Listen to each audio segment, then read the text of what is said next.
સચ્ચિદાનંદ રૂપાય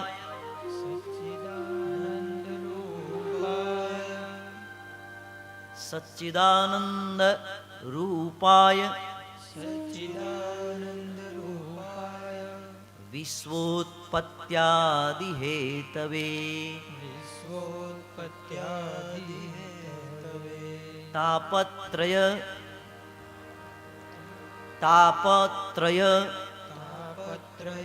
વિનાશાય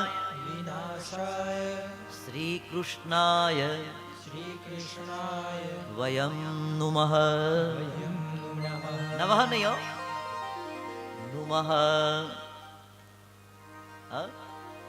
આવું એટલે ભગવાનને પ્રાર્થના કરીએ કે હે ભગવાન, આજે પહેલો દિવસ કથામાં અમે બેઠા છીએ, અમારા ત્રણ તાપ હરી લેજો, અમને તમારી નજીક લઈ જજો. ભગવાનને હૃદયથી પ્રાર્થના કરજો, દિલથી પ્રાર્થના કરજો,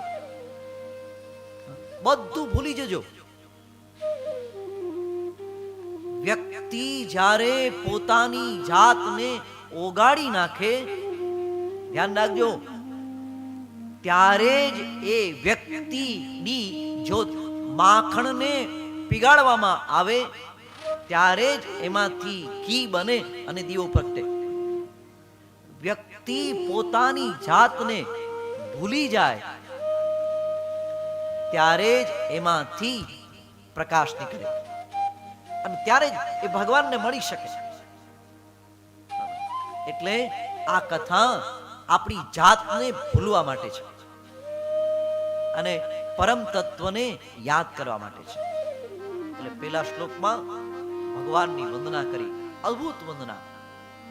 ભૂખ લાગે ને તો કદાચ ઠંડો રોટલો હોય ને એ પણ ચાલે.